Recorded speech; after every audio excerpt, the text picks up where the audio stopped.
शिमला में आयोजित पत्रकार वार्ता में कांग्रेस के राष्ट्रीय प्रवक्ता एवं विधायक कुलदीप सिंह राठौर ने भाजपा सांसद कंगना रणौत के कथित विवादित बयान को लेकर भाजपा पर तीखा निशाना साधा। उन्होंने भाजपा के राष्ट्रीय अध्यक्ष से स्पष्ट करने की मांग की कि क्या कंगना रणौत का बयान पार्टी का आधिकारिक रुख है। यदि ऐसा नहीं है तो उनके खिलाफ अनुशासनात्मक कार्रवाई की जानी चाहिए। कुलदीप राठौर ने कहा कि सांसद होने के नाते कंगना रणौत के बयानों का देश भर में प्रभाव पड़ता है और इस तरह की टिप्पणियां देवभूमि हिमाचल की छवि को प्रभावित करती है। उन्होंने आरोप लगाया कि आंदोलन कर रही छात्राओं और युवतियों के बारे में की गई कथित टिप्पणियां महिलाओं के सम्मान को ठेस पहुंचाने वाली है। राठौर ने कहा कि यदि भाजपा नेतृत्व इस मामले में अपना स्पष्ट पक्ष नहीं करता तो जनता इसे पार्टी की सोच मानेगी। कांग्रेस नेता ने नीट परीक्षा से जुड़े आंदोलन का उल्लेख करते हुए कहा कि छात्रों के विरोध प्रदर्शन के बाद केंद्र सरकार को दबाव में आना पड़ा। उन्होंने आरोप लगाया कि दिल्ली और बिहार में प्रदर्शन कर रहे छात्रों के साथ पुलिस द्वारा कठोर कार्रवाई की गई। राठौर ने भाजपा पर सोशल मीडिया के माध्यम से आंदोलन को बदनाम करने का भी आरोप लगाया।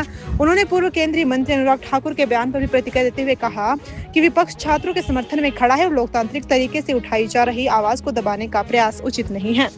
प्रधानमंत्री बने, देश के लिए योजनाएं बनाई।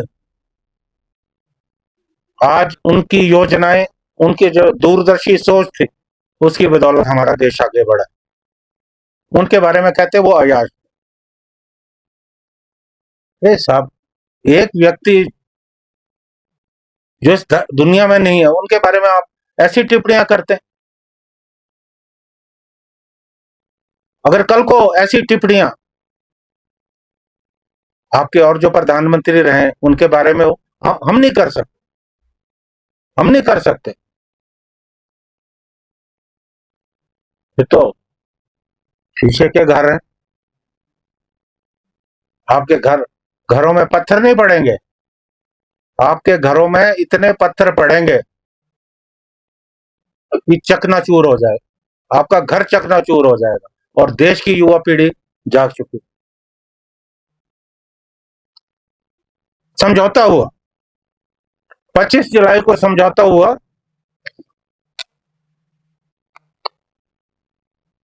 और आज उस गारंटी के उल्ट छात्रों को गिरफ्तार किया जा रहा। और मैं पिछले कल एक वीडियो देख रहा था, आप लोगों ने भी देखी होगी, बिहार की वीडियो थी कि किस तरह से छात्रों को घरों से निकालकर, कहीं छुपे थे, घर से छुपे थे, निकालकर पीटा जा रहा। और जगत प्रकाश नड्डा जी कहते हैं कि एफआर तभी रद्द होगी अगर नीट पेपर का एडमिट कार्ड आप दिखाएं।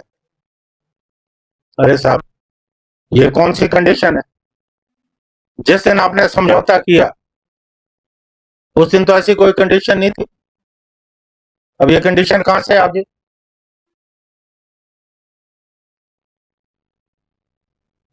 हम ये खेल समझ सकते। हालांकि सुप्रीम कोर्ट ने इंटरवीन किया। सुप्रीम कोर्ट ने कहा है कि हाई पावर्ड इन्वेस्टिगेशन टीम बनेगी और जो पुलिस अफसरों का व्यवहार रहा है उसकी जांच हो। ये अब सुप्रीम कोर्ट कह रहा है। आपने छात्रों पे तो एक्शन ले लिया,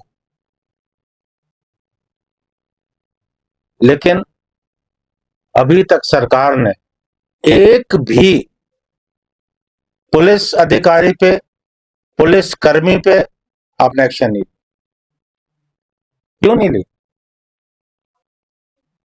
इसलिए कि आपने खुली इजाजत दी थी कि छात्रों का दमन कर। और एक बात और होने वाली जो मैं देख रहा हूं, अब छात्रों को धर्म के नाम पे, जाति के नाम पे, भाषा के नाम पे, क्षेत्र के नाम पे बांटने का प्रयास हो रहा है। I can smell it. मैं नहीं, देश के लोग समझ रहे हैं। छात्रों को बांटने का प्रयास, इन्हें लगता है कि अगर देश का युवा, देश का छात्र इकट्ठा हो गया तो इनका सिंहासन हिल तो चुका है, इन्हें सिंहासन छोड़ना पड़ा। ये कवायद भी चल पड़ी। कांग्रेस पार्टी एक जिम्मेवार विपक्ष की भूमिका निभा रही है। हम देश के धर्म निरपेक्ष स्वरूप, देश की एकता और अखंडता में विश्वास रखते हैं। उसके लिए हमारे नेताओं ने बलिदान दी है। हम अपनी विचारधारा पे कायम। हम नहीं चाहते देश में कोई ऐसा माहौल बने, लेकिन अगर इसी तरह से युवाओं और छात्रों का दमन होता रहा, उसके लिए कांग्रेस पार्टी को थैंक यू वेरी मच। दीदी, आपने अपनी शादी में किस किस को बुलाया था यार? मैं तो बहुत ही कंफ्यूज हूँ। उन्हीं को बुलाया जो परदादी की शादी में थे। परदादी की? नाना नानी की शादी में भी थे नाना नानी की? और मम्मी पापा की शादी में भी आए थे। कौन है बताओ? फतेहचंद ज्वेल्स, जो 5 जनरेशन से हरियाणा हिमाचल के प्रेफर्ड वेडिंग ज्वेलर्स हैं। और अब उनके नए डिजाइन्स, वही शादी वाली फैलावट, 30% कम वेट पे, गर्दन पे भी बोझ नहीं और तेरी पॉकेट पे भी नहीं। मेरी पॉकेट? पर इसका बिल तो आप भर रही हो ना दीदी। अब छोटी को ज्वेलरी रुबीना दिलाएंगी या कोई और, ये फैसला बाद में होगा, मगर वेडिंग ज्वेलरी 121 सालों से फैसला एक ही है।